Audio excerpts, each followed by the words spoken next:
묵상 기도하시겠습니다.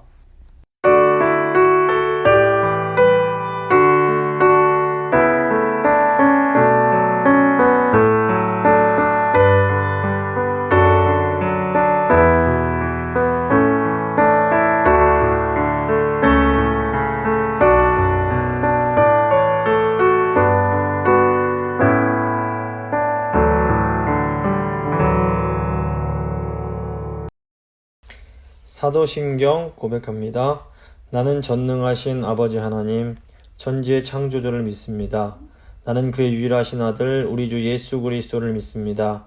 그는 성령으로 잉태되어 동정녀 마리아에게서 나시고 본디오 빌라도에게 고난을 받아 십자가에 못 박혀 죽으시고 장사된 지 사흘 만에 죽은 자 가운데서 다시 살아나셨으며 하늘에 오르시어 전능하신 아버지 하나님 우편에 앉아 계시다가 거기로부터 살아있는 자와 죽은 자를 심판하러 오십니다. 나는 성령을 믿으며 거룩한 공교회와 성도의 교제와 죄를 용서받는 것과 몸의 부활과 영생을 믿습니다. 아멘. 찬송가 207장입니다. 찬송가 207장 찬양하시겠습니다.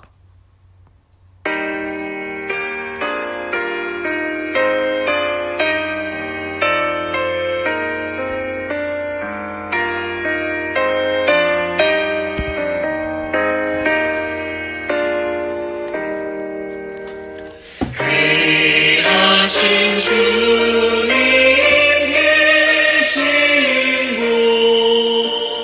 그 백성 앞에 모이네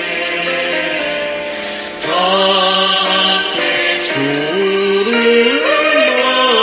만나니 그곳은 거룩하도다 겸손한 사람 마음에 주 항상 같이 계셔서 외로움 없게 하시고 천국에 인도하시네 선하신 목자 우리 주 사랑이 풍성하도다 우리가 기다리오니 위로해 주시옵소서 그 거룩하신 주 앞에 간절히 기도드리니 어둠은 즉시 밝아져 그 영광 보게 하소서.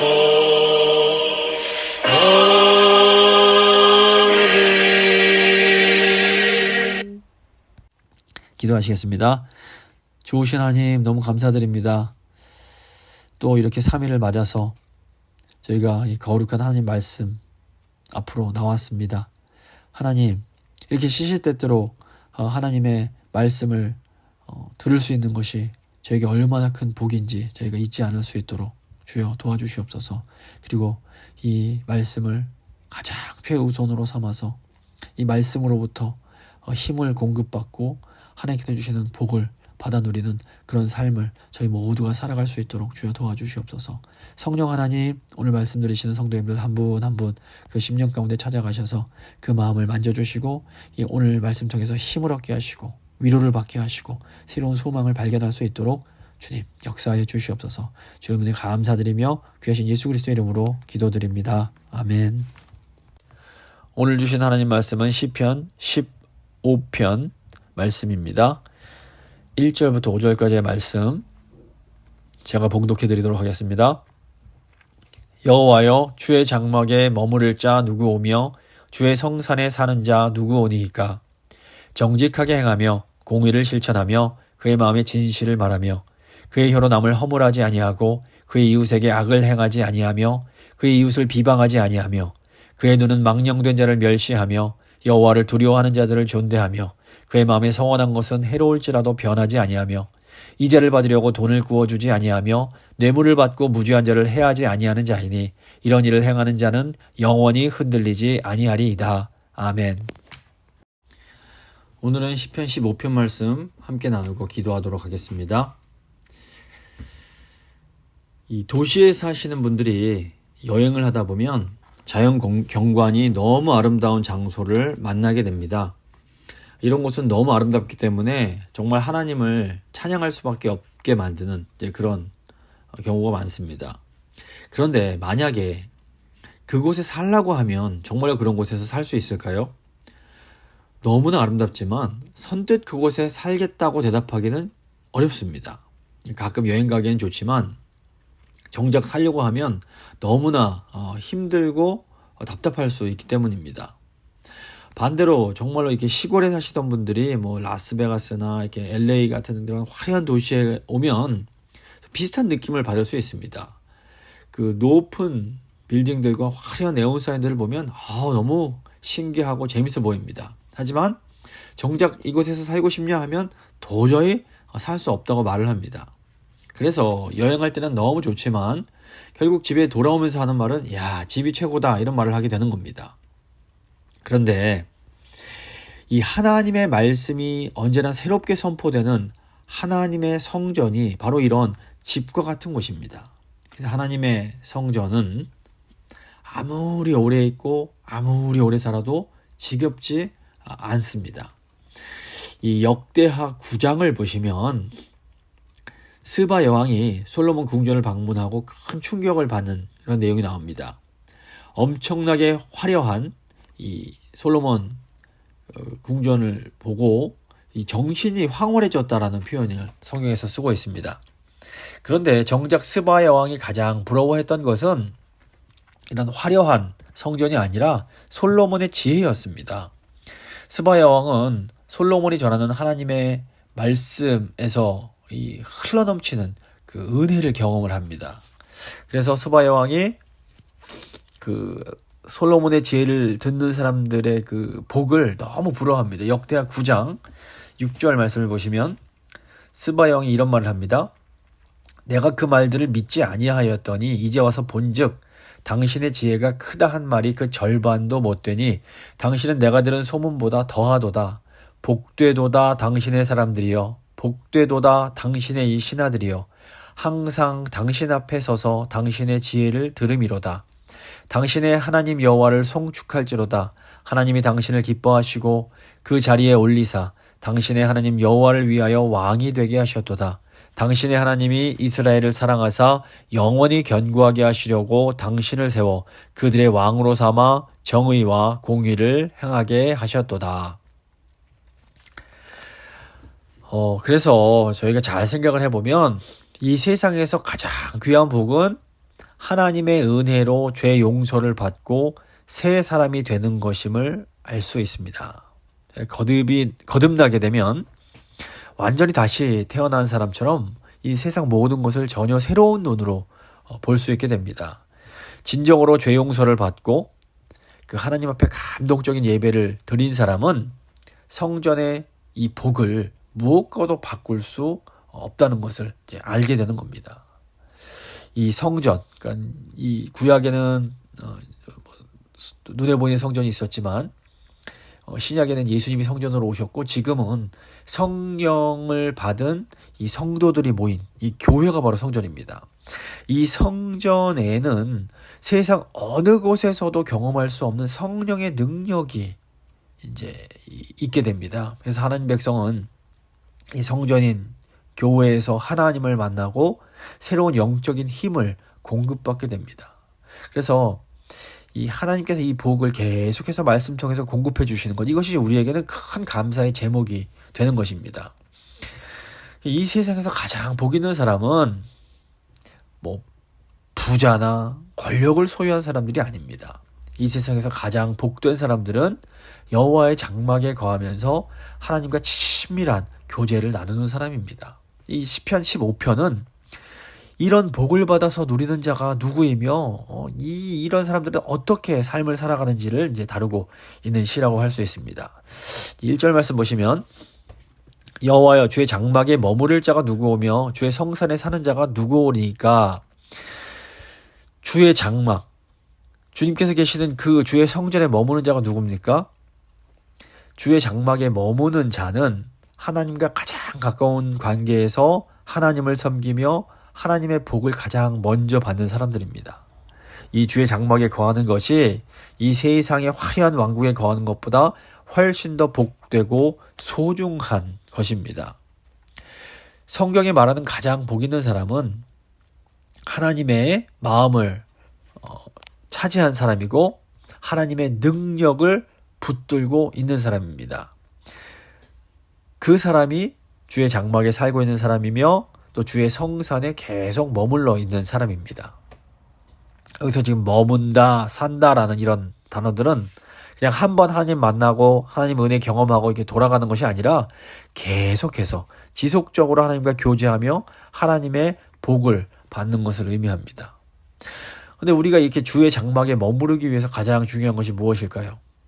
우리가 하나님의 장막, 하나님 앞에 머무르려면 무엇보다 먼저 하나님께서 허락을 해 주셔야 됩니다. 그러니까 저희가 일반적으로도 왕의 허락이 없으면 왕국에 함부로 출입할 수가 없습니다. 주의 전에 머물기 위해서도 하나님의 허락이 있어야만 됩니다. 물론 뭐 인간의 삶과 노력도 전혀 중요하지 않다 이렇게 말할 수 절대 없습니다. 그런데 이제 왕국 밖에서 뭐 이렇고 저렇고 자기들끼리 많은 말들을 해도 결국에는 왕의 궁전에 들어오려면 왕의 결정이 가장 중요합니다. 결국엔 하나님 앞에서 모든 것이 다 결정이 되는 겁니다. 어떤 인간 사이의 토론과 합의도 이 왕의 허락을 받아야만 진행이 될 수 있습니다. 저희가 뭐 TV에서 뭐 드라마나 영화를 보면 신하들이 자기들끼리 막 이렇게 의견들을 교환한 후에 왕의 앞에 가서 왕이시여 통촉하여 주시옵소서 이렇게 자기들의 그런 의견을 받아달라고 이렇게 요청하면서 끝이 납니다. 그리고 왕의 허락이 딱 그렇게 진행을 하라 이렇게 명령이 떨어지면 모든 것이 이제 일사천리로 진행이 되는 겁니다. 그래서 우리가 이 하나님의 공평하심에 대해서 잘 생각할 필요가 있습니다.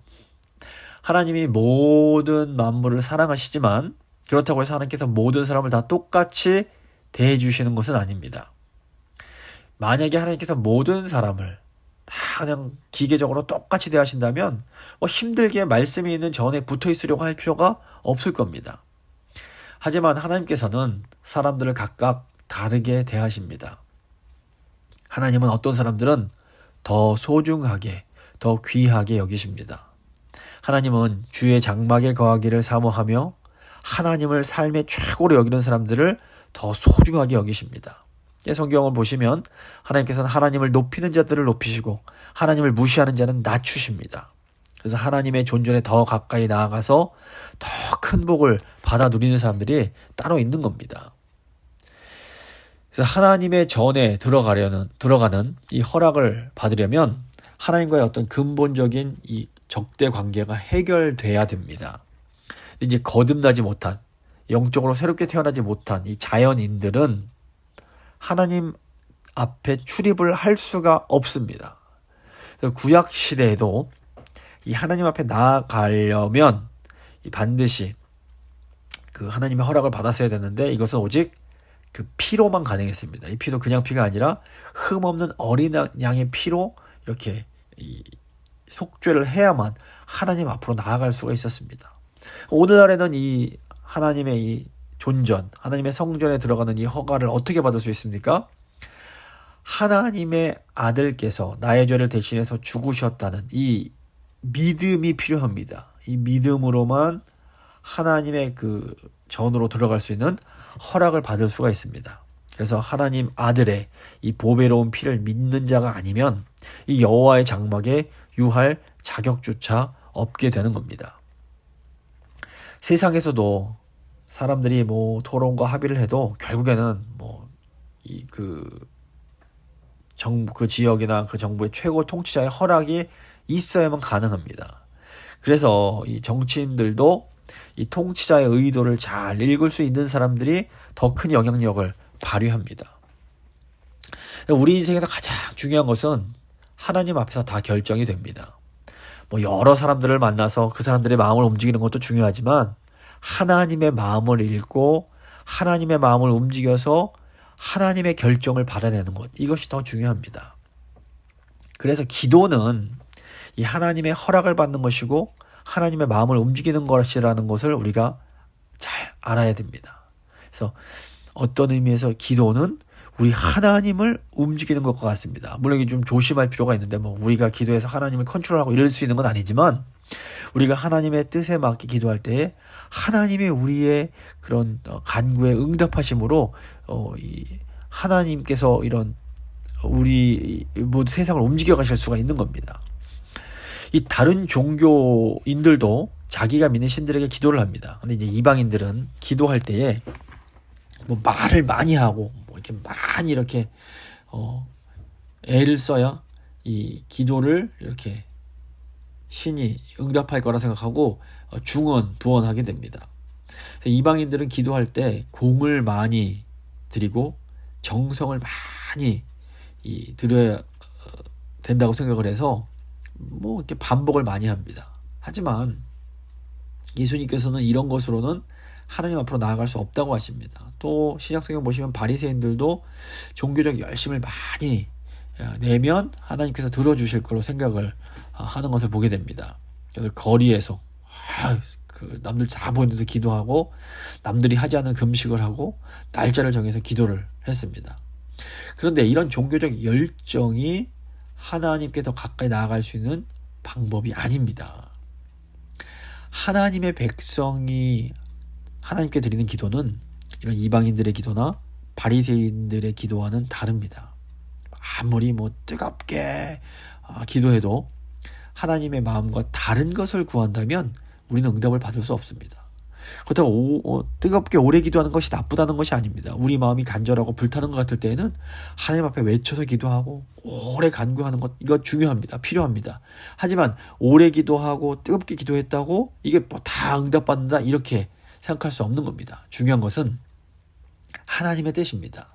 하나님의 뜻에 맞게 하나님의 마음을 알면서 그 마음에 합당한 기도를 드릴 때 우리가 하나님의 응답을 받을 수 있습니다. 그래서 우리가 삼위 하나님께 드리는 기도는 예수 그리스도의 그 보혈을 믿는 사람만이 할 수 있습니다. 이것이 그리스도인들이 그 하나님께 드리는 기도와 다른 종교인들이 드리는 기도가 아주 다른 점입니다.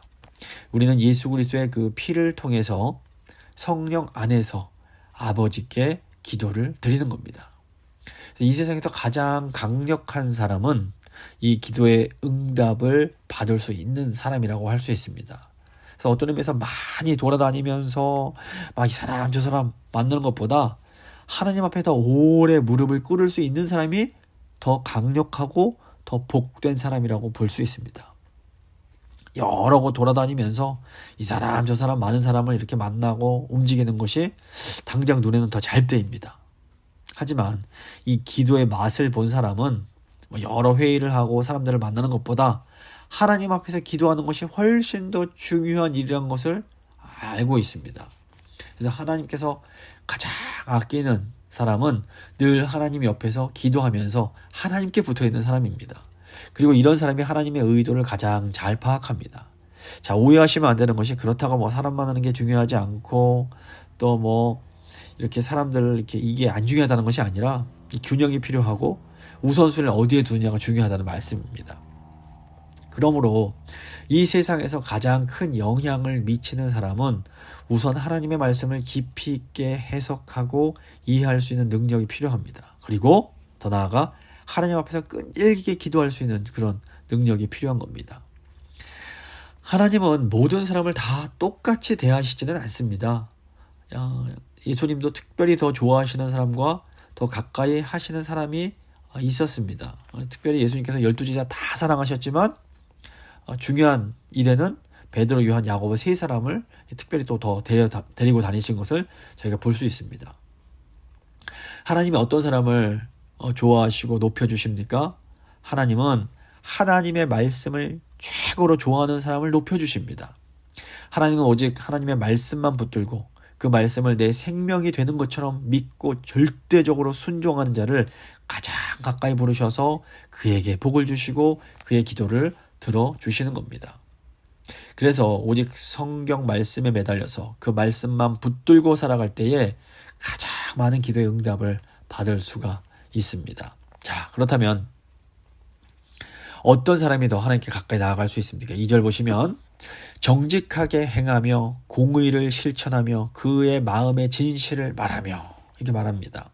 정직하게 행한다라는 것은 그 순전한 삶, 영어로 integrity라고 하는데 이렇게 되게 거짓 없는 그런 삶을 살아가는 겁니다. 정직한 사람은 자기 이익을 위해서 다른 사람을 속이지 않습니다. 그러니까 다른 사람 자체, 그 사람을 자체를 사랑하는 것이지 어떤 나의 이익을 위해서 사랑하는 척 행동하는 사람을 하나님은 싫어하십니다. 사랑한 척하는 사람은 하나님의 복을 놓치게 됩니다. 또 공의를 실천하는 사람인데 공의를 실천한다라는 것은 하나님의 정의를 위해서 일하는 겁니다. 하나님께서 이 지도자들에게 권위를 주시는데 이것은 공의를 실천하게 하기 위함입니다. 이 권위를 가진 사람들, 작게는 부모부터 시작해서 교회 지도자, 또 사회 지도자, 정치 지도자, 교육의 지도자, 이런 사람들이 다 있을 수가 있습니다. 이렇게 권위를 가진 사람들이 하나님께서 주신 권위를 가지고 이 공의를 실천할 때 이 세상에 하나님의 뜻이 이루어지고 이 샬롬의 평화가 임하게 됩니다. 그런데 이 세상의 지도자들은 이렇게 순전한 삶을 살지 못하는 경우가 너무너무 많습니다. 이 정치 지도자들만 봐도 겉으로는 이 국민을, 시민을 위하는 것처럼 포장하지만 사실은 철저하게 이기적인 욕심을 채우는 경우가 너무나 많습니다. 이 정치계 지도자들뿐 아니라 일반 사람들도 똑같습니다. 세상 사람들은 모두 다 자기의 이익을 최우선으로 삼고 살아갑니다. 문제는 나의 이익을 위해서 다른 사람들을 속이기까지 하게 되는 겁니다. 또 이제 말씀에 마음의 진실을 말하는 사람이 또 여호와의 전에 이제 들어가는데 그 마음의 진실을 말한다는 것은 나의 이익을 위해서 거짓말을 하지 않는 겁니다. 이 뉴스 보시면 각 나라의 최고 지도자들, 대통령들도 거짓말을 서슴지 않고 합니다. 물론 이제 이 사람들이 다 이게 나라를 위한 것이고 국익을 위한 것이다 이러고 스스로 합리화할 겁니다. 하지만 우리는 세상과 하나님을 동시에 가까이 할 수 없다는 것을 잊어서는 안 됩니다. 세상은 언제나 이 욕심의 방향으로 나아갑니다. 세상과 가까워지면 하나님과 멀어지고 하나님과 가까워지면 세상과 멀어지게 되는 겁니다. 여기서 세상과 멀어진다는 것이 세상에서 활동하지 않는 것을 의미하는 것이 아닙니다. 세상적 가치관, 세상적 기준에서 멀어지는 것을 의미합니다. 사람이 무엇이든지 심으면 결국은 그 심은 대로 거두게 됩니다. 육으로, 이 세상 것으로 심은 자는 육체로부터, 이 세상 가치관으로부터 썩어진 것을 거두게 되고 성령으로 심은 자는 영생을 거두게 되는 겁니다. 문제는 우리가 태어날 때 다 어떤 이 죄의 체질을 가지고 태어난다는 겁니다. 이 죄의 체질을 가지고 태어났기 때문에 이 죄의 체질을 가지고 살아가는데 이 죄의 체질을 가진 사람은 하나님의 거룩한 기준이 너무 불편합니다. 그래서 이 믿음은 이런 이기적이고 욕심스러운 이 방향을 나의 그런 원하는 쪽 방향이 아니라 거기서 꺾어서 말씀의 방향으로 바꾸어 가는 겁니다.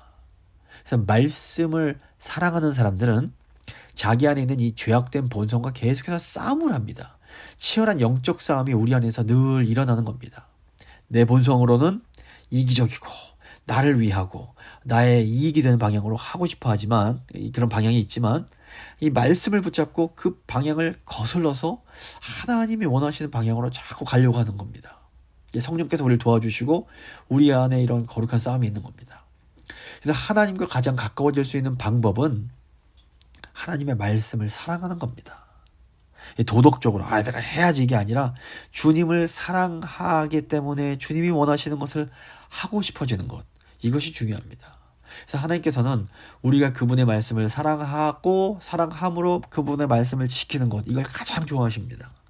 우리가 말씀을 사랑하고 하나님 말씀을 지키는 것을 통해서 하나님과 무한히 가깝게 나아가게 되며 이 하나님의 사랑을 독점하게 되는 겁니다. 하나님께서는 말씀을 사랑하는 사람을 특별하게 사랑하십니다. 근데 이제 우리 신앙 상태가 좋다가도 한번 이렇게 죄를 짓고 나면 하나님과 관계가 이렇게 좀 단절되고 멀어지게 됩니다.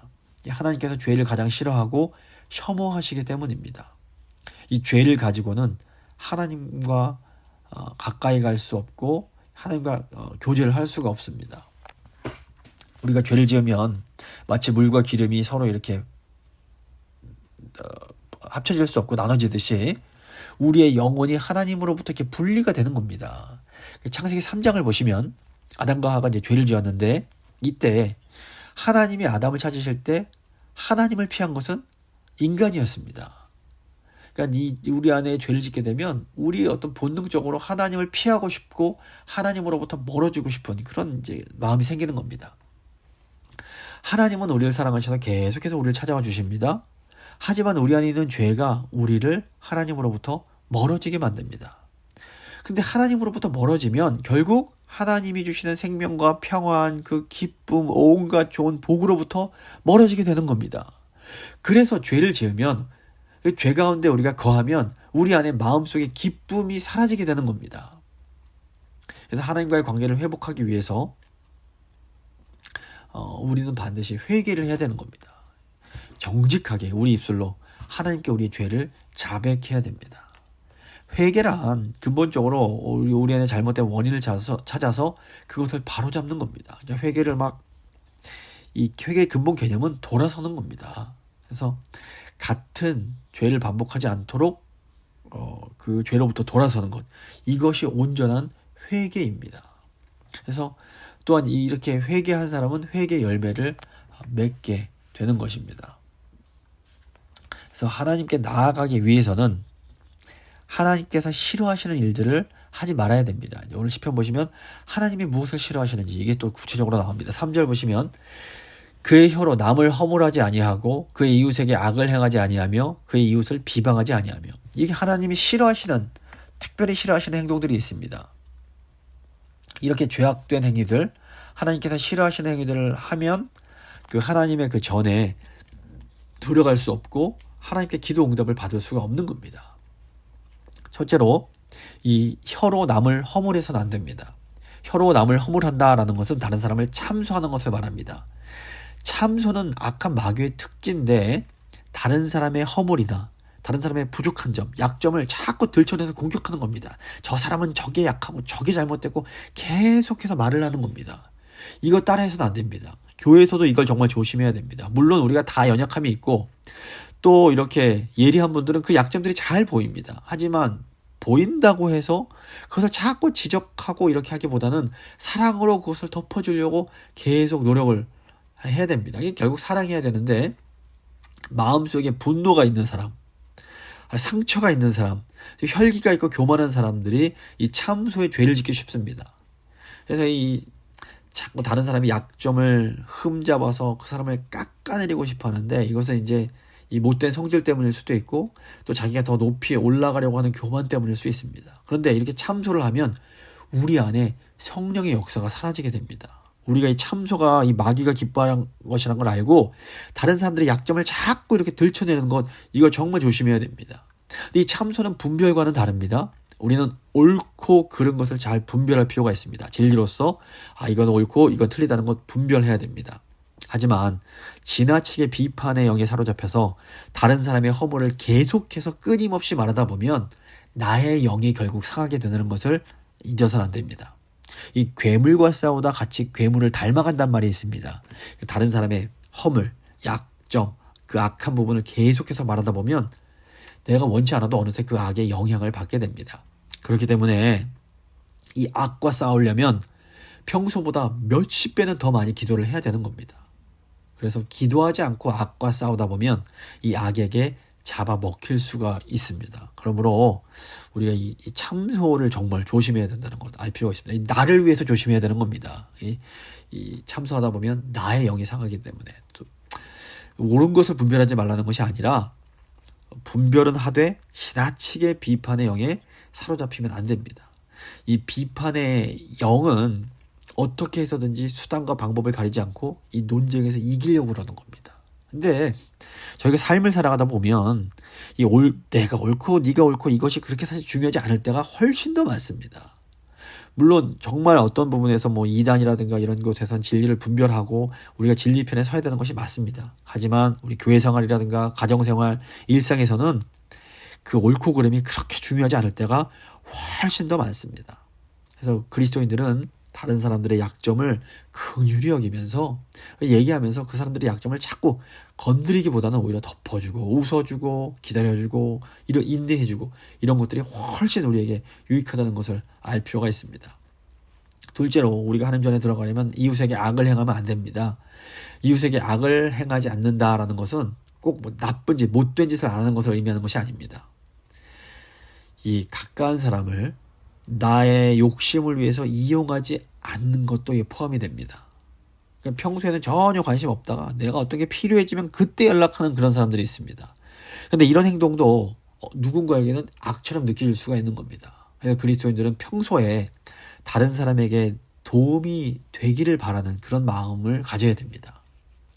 하나님의 사람은 내가 다른 사람에게 도움이 되고 유익이 되는 것을 굉장히 기뻐하고 좋아하는 것이 정상입니다. 그래서 누군가 도와줬을 때 더 행복해지는 것이 하나님 백성의 정상적인 마음인 겁니다.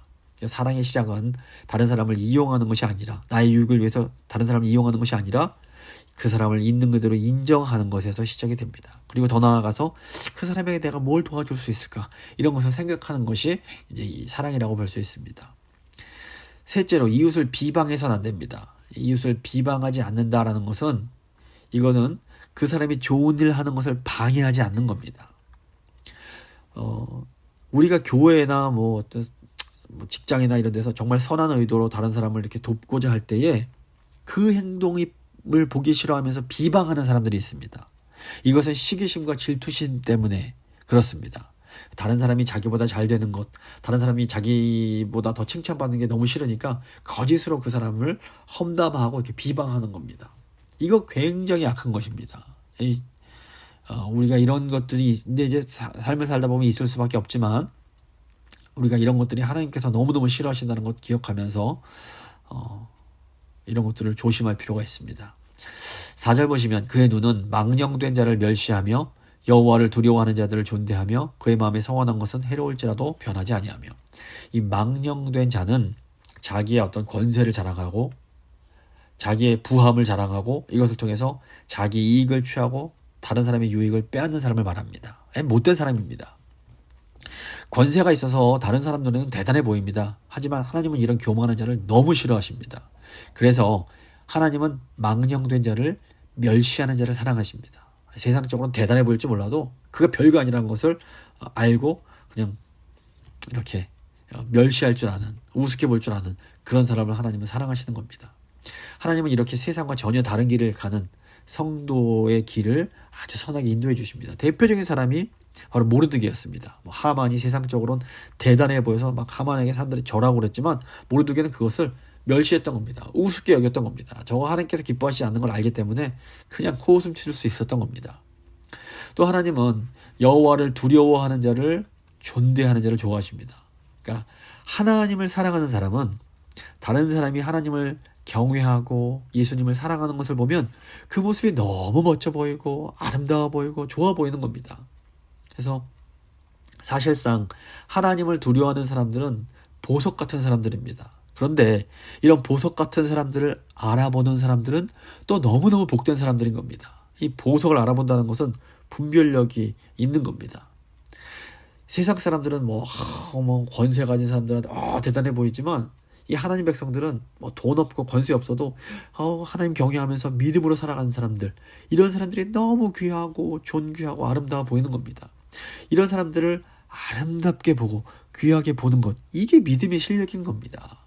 부모님들이 자녀 결혼시킬 때 사실 세상적인 걸 따지는 경우가 많습니다. 뭐 외모를 보거나 돈을 뭐 잘 벌거나 뭐 학벌 좋거나 뭐 이런 것들을 좋게 보는 사람들은 결국 나중 가서 큰 낭패를 보고 후회하는 경우가 너무 많습니다.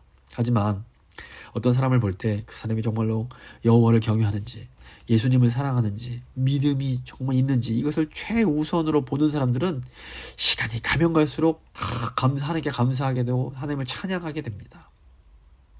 그래서 다른 사람의 어떤 경건함을 보고 그것을 존경하는 사람을 하나님이 또 너무 좋아하시는 겁니다. 또 하나님은 서원한 것은 해로울지라도 지키는 사람을 좋아하십니다. 우리가 왜 서원한 걸 못 지킵니까? 이게 이제 두 가지가 있는데, 처음부터 욕심 때문에 지키지 못할 것을 서원하면 지킬 수가 없습니다. 가령 뭐 자녀를 내 마음대로 서원을 해버리면 이거 하나님보다 앞지르는 겁니다.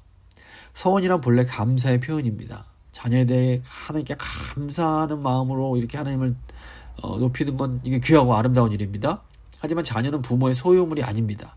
지키지도 못할 약속을 하고서 나중에 괴로워하기보다는 그냥 겸손하게 하나님 앞에 감사하는 것이 더 유익합니다.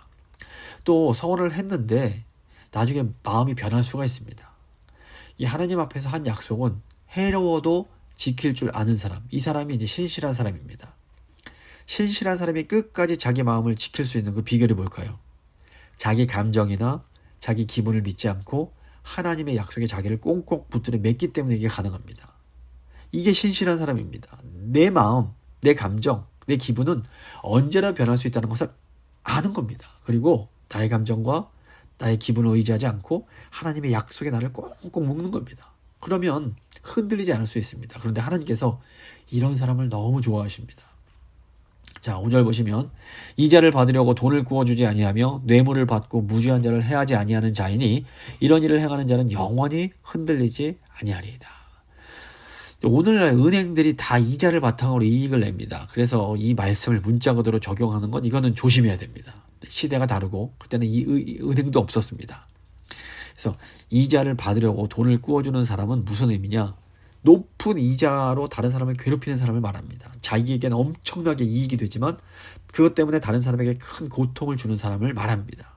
그래서 오늘날 은행이 합리적으로 이자로 이렇게 돈을 빌려주는 것, 또 이익을 얻는 것, 이게 나쁘다고 말할 수 없습니다. 합리적으로 잘 이렇게 은행이 돌아갈 때 은행도 좋고 다른 사람들도 유익을 얻을 수 있습니다. 그런데 이제 나의 이익을 위해서 다른 사람에게 고통을 주는 그런 경제적 행위는 이건 악한 겁니다. 이걸 기준으로 저희가 분별을 할 필요가 있습니다. 하나님께서는 이런 행동을 하는 사람들을 기뻐하지 않으신다라는 겁니다. 기본적으로 바른 경제 행동은 다른 사람을 유익하게 해주고 그에 대한 대가를 받는 겁니다. 그래서 다른 사람들에게 필요한 어떤 재화를 공급하거나 또 좋은 서비스를 제공하고 그에 합당한 이익을 얻는 것은 상대에게도 유익하고 나에게도 유익한 겁니다. 그러니까 우리가 이 경제 원리를 잘 생각을 해야 됩니다. 다른 사람에게 좋은 것을 주고 그 대가로 또 어떤 보상을 받는 것은 이것은 하나님께서 기뻐하시는 거라는 겁니다. 그런데 나의 이익을 취하기 위해서 다른 사람을 괴롭히고 다른 사람에게 피해를 입힌다. 이것은 악한 거라는 것입니다. 그래서 이것을 잘 이해하시고 음식점에서 좋은 음식을 제공하고 그에 대한 이익을 얻는 것 좋은 겁니다. 그래서 어떤 샵에서 좋은 서비스를 제공하고 또 그에 대한 대가를 얻는 것, 이거 귀한 겁니다. 이것은 하나님께서 기뻐하시는 것이고 윈윈이 되는 겁니다. 하지만 다른 사람을 속여가면서 그 사람에게 피해를 입혀가면서 내가 이익을 얻는다. 이것은 하나님께서 굉장히 싫어하시는 거라는 겁니다. 또 이제 뇌물을 받고 무죄한 자를 해하는 자를 하나님은 미워하십니다. 뇌물은 언제나 판단을 굽게 만듭니다. 이것은 사실 어떤 의미에서 이 폭탄을 먹는 것 같습니다. 먹고 나면 어느 순간에 빵 터져서 그동안 쌓아 누웠던 어떤 평판이라든가 명예 이런 것들이 한 번에 다 날아가 버리게 됩니다. 그래서 하나님은 세상 사람들처럼 이렇게 이기적인 욕심을 따라서 사는 것이 아니라 하나님을 경외하며 이웃을 사랑으로 섬기고 공의를 향하는 사람에게 영영이 흔들리지 않는 복을 허락해 주십니다. 이것을 오늘 시편이 가르치고 있습니다. 시편 15편 말씀 좀 마무리 져보도록 하겠습니다. 시편 15편이 놀라운 것은 하나님의 전으로 들어갈 수 있는 사람의 삶을 아주 다양한 차원에서 보여주는 겁니다. 처음에는 개인의 영혼에서 시작이 되지만 점점 그 범위가 우리 이웃과의 관계로 나아가고 더 나아가선 공적인 영역, 이런 사회적 영역으로 이렇게 확대가 됩니다. 그래서 인간의 삶이 굉장히 다양한 측면을 가지고 있습니다.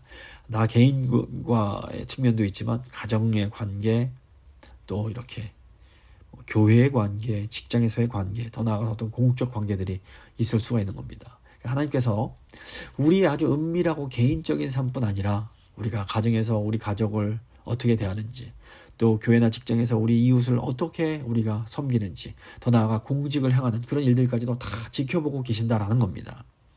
성경에 나오는 요셉이나 다니엘 이런 사람들은 세상이 변하고 권세가 바뀌어도 절대로 망하지 않고 하나님의 복을 계속해서 누립니다.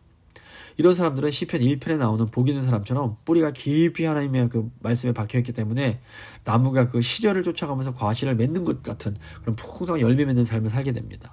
그래서 우리가 기도할 때 우리가 하나님 앞에서 이런 삶을 살아갈 수 있도록 늘 주님과 함께하며 말씀에 깊이 뿌리 내려서 늘 변치 않는, 줄어들지 않는 그런 복을 받으며 살아갈 수 있도록, 특별히 우리 다음 세대들도 이 복을 받으며 살아갈 수 있게 해달라고 하나님 앞에 한번 간절히 기도하도록 하겠습니다.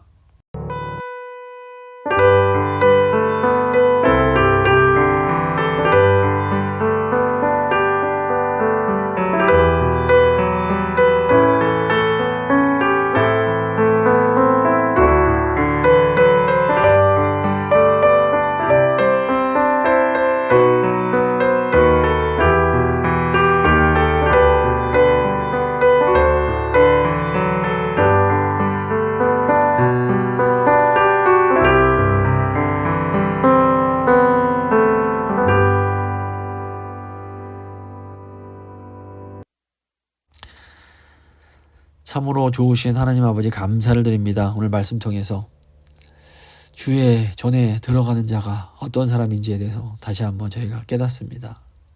먼저 주의 전에 들어가려면 예수 그리스도의 보혈을 믿고 의지해야만 됩니다. 그래야만 저희가 그 하나님의 거룩하신 존재에 들어갈 수 있습니다.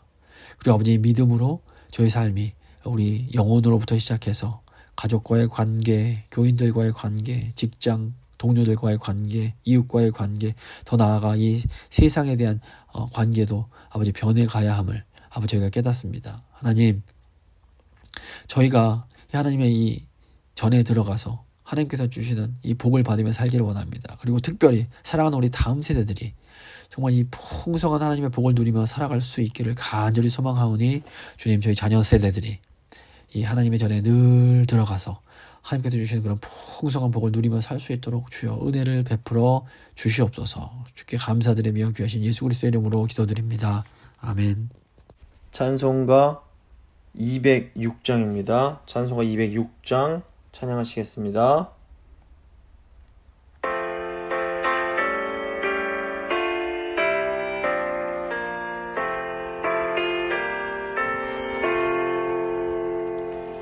주님의 귀한 말씀은 내 발의 빛이요 목마른 사막길에서 샘물과 같도다. 군주인 나의 영혼을 만나로 먹이고 내가 그 밝게 비추니 그 말씀 귀하다. 낮에는 구름 기둥과 밤에는 불기둥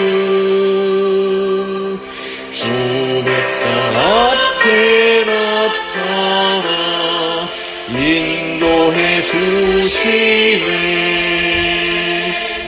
하늘의 깊은 지혜를 깨닫게 하시고 주 말씀 밝히 알도록 늘 도와주소서.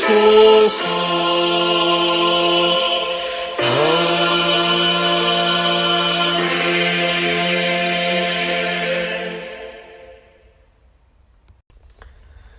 주님 가르쳐 주신 기도로 예배 마치도록 하겠습니다. 하늘에 계신 우리 아버지, 아버지의 이름을 거룩하게 하시며 아버지의 나라가 오게 하시며 아버지의 뜻이 하늘에서와 같이 땅에서도 이루어지게 하소서. 오늘 우리에게 일용할 양식을 주시고 우리가 우리에게 잘못한 사람을 용서해 준 것 같이 우리 죄를 용서해 주시고 우리를 시험에 빠지지 않게 하시고 악에서 구하소서. 나라와 권능과 영광이 영원히 아버지의 것입니다. 아멘.